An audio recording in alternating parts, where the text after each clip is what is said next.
gì Nhung gì Trang chỉ mong cười mà chả cười một chút. Chả là cái phone nó cười.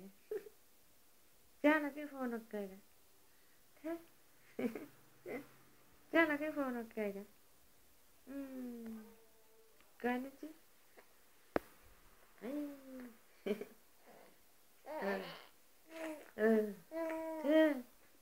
Chuyện đây. Chuyện đây.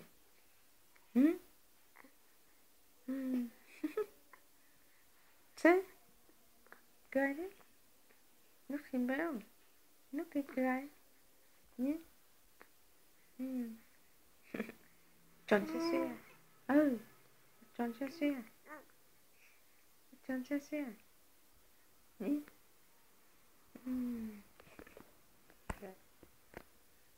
Cười tươi. Cái mồm hay nói. Nhé. Nói tí là Xong rồi ăn. Lúc nó đói ăn. Mẹ quá lên nhé. Ăn. Trời, khóc phải biết. Nhé. Khóc thì phải biết. Phải không? Khóc phải ở đâu phải chạy về. Đâu phải chạy về thế không được chậm. Nhé. Phải nhanh. Nhanh là không được. Không cười. Không cười à? Cười à? Không cười à? Cười lên chứ.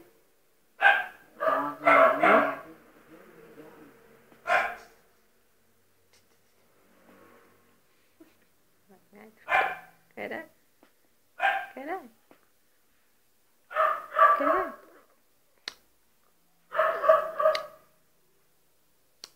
Mua loại này. Loại này.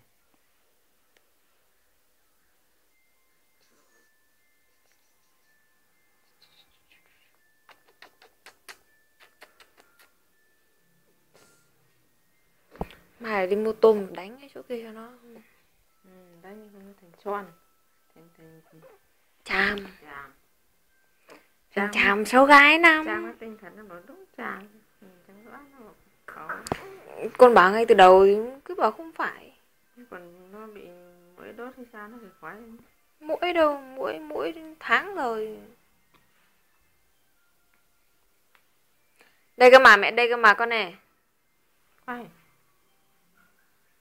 Bông ai? Kìa, đấy cái ô tô kìa. Ôi trời ơi ngáp. Ô tô kìa. Ô tô kìa xong rồi. Xử.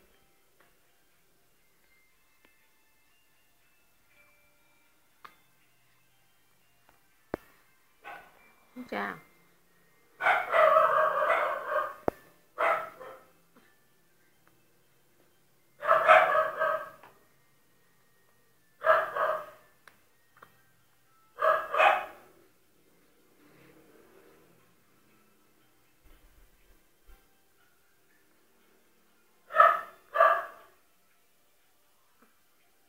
Vào 1 tháng họ còn đi được máy bay.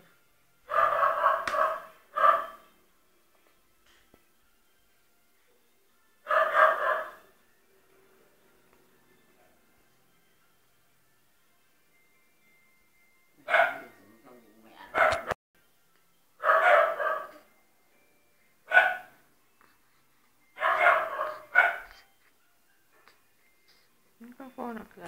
Đeo mà. Này. Có phải chụp hình đâu.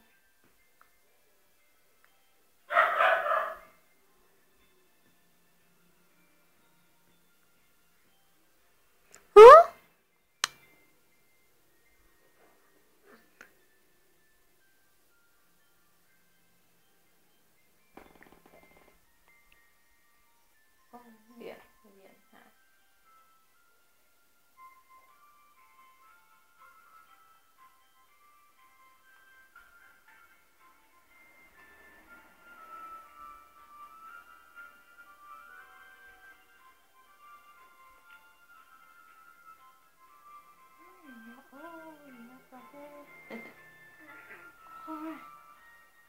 chứ.